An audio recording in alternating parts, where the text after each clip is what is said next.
What is this bright ass light in this corridor? What is this? I don't know, dude. I don't know what you're looking at. Like, You need to stop oh staring my at it. god, yeah, it's like staring into the damn sun. Let's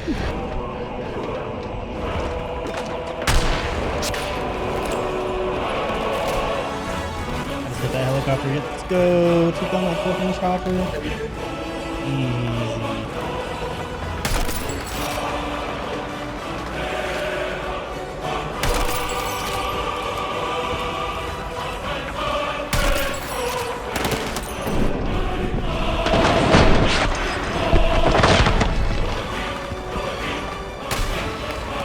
Oh! I'm smiling, man. I'm trying to get that heli. I hit the helicopter again, dude. Oh my god.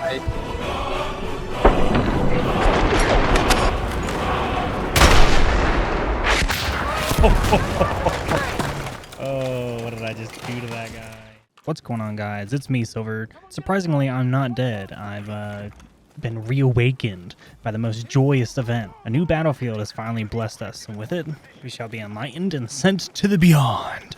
I'll admit, I was part of the groups who walked away during the series from Battlefield 1. I played that game, and then I played a little bit of 5. Didn't touch 2042.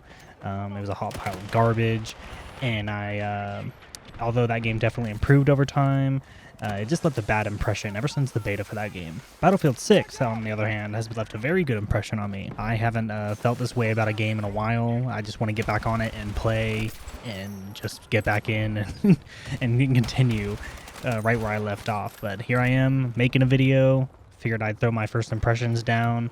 I'll talk about the good, the bad, and the ugly, of course.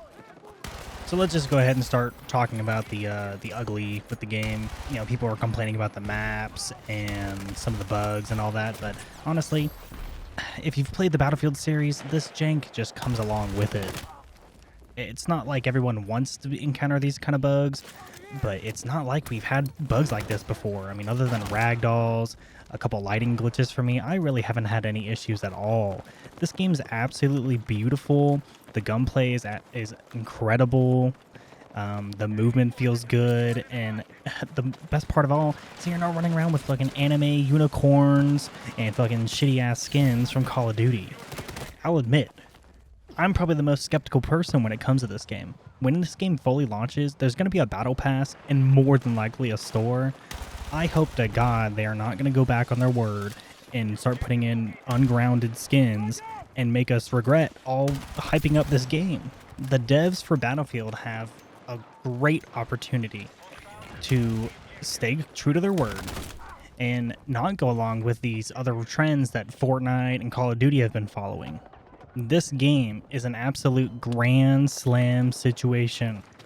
There's so many people playing just the open beta, over 500,000 breaking records on Steam.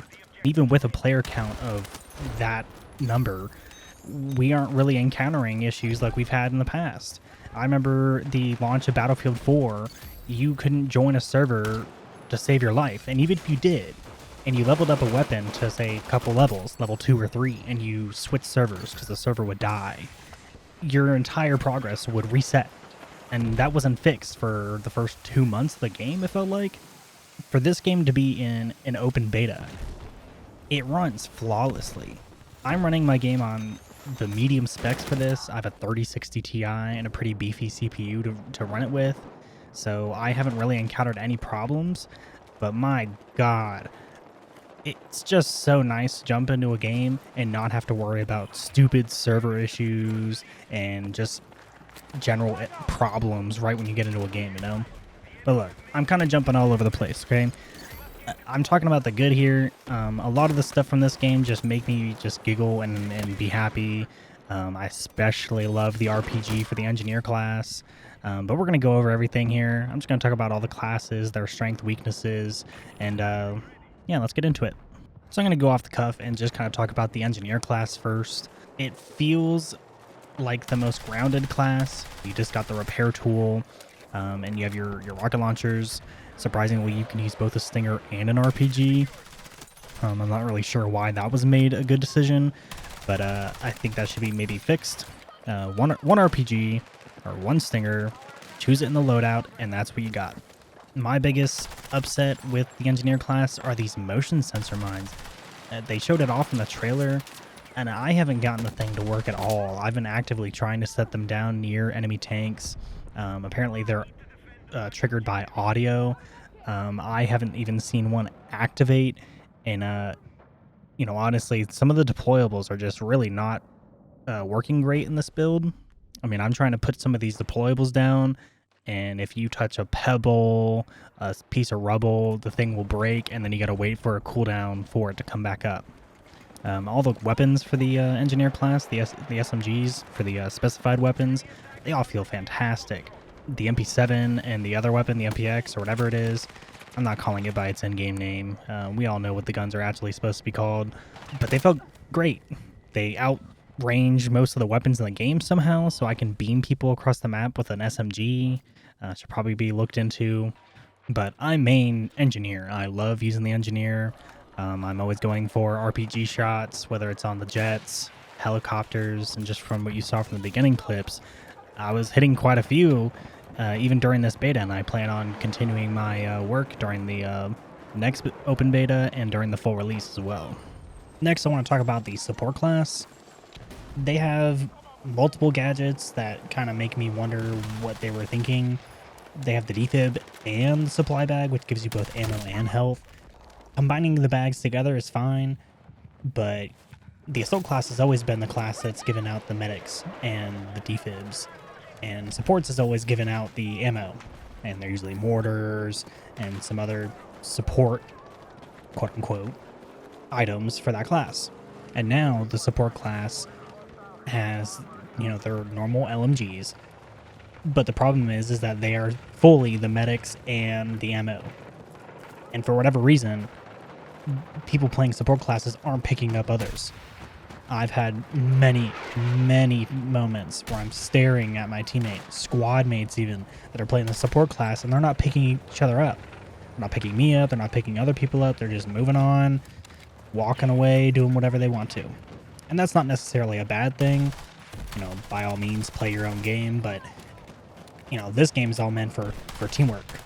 You're supposed to be helping each other, stay with your squad, help each other, and do what you can. And the support class players aren't doing their job. Now, those of you that are doing your job, thank you. Thank you for being out there and being the medics. I've seen those clips of people with defibs running miles across people, you know, picking everyone up, picking up 10 people at a time. It's great to see. So now we'll talk about the recons. They are all over the place, especially on the map I'm showcasing right now. I mean, you peek your head over a small hill and you'll have 10 sniper glints all looking at you. It's nice to be able to, you know, I'm dying right there as I commentate over this gameplay. But that's how it's always been.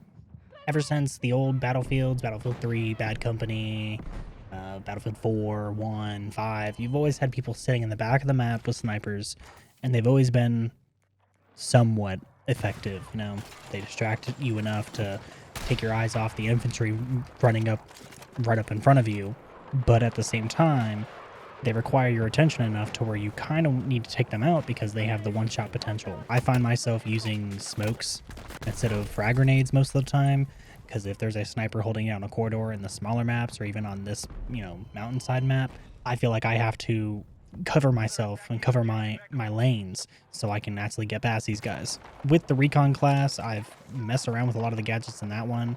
Again, if you're putting down a gadget on a piece of rubble or a pebble, it'll break the deployable and you'll have to go on cooldown until it comes back up again.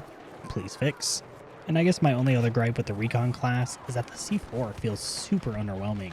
I guess I can go for the RPG as well. It one-shots most helicopters and jets, which is nice. Deals 25 damage per rocket to tanks, but the problem with C4 is that I've thrown 4 C4 onto a tank, backed off, and then it, you know, detonated everything, and it deals 50 damage.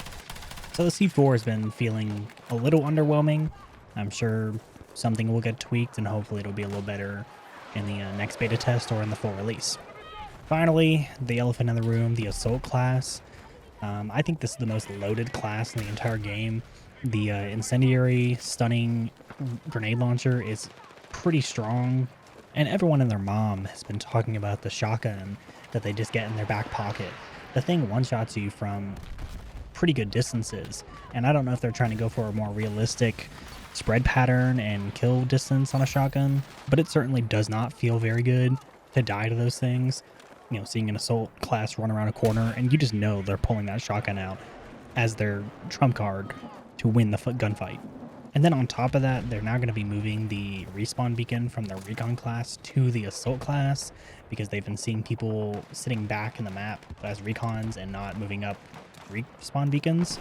But it's completely understandable. The assault classes are always up in front. They can find a good nook and throw their respawn beacon down and absolutely try their best to move the team up. I just think that the gadgets the assault class already has in its arsenal are pretty strong and pretty good. So I'm not sure how the change is going to affect the class, but I'm interested to see how that works. Overall, I've been very impressed with this beta. I've enjoyed a lot of my time playing it. I've put about 15-20 hours into the game. I've leveled up as many guns as I could. I'll probably make more videos and talk about this game as much as I can, try to join the conversation and the hype around this. So if you're interested in more videos and more commentary from me, go ahead and hit that subscribe button. I plan on making a lot more videos for this game, you know, funny moments, random moments, or if you guys want my commentary on anything in particular that's going on with this game, just let me know. Other than that, hope you all have a good day. See you later.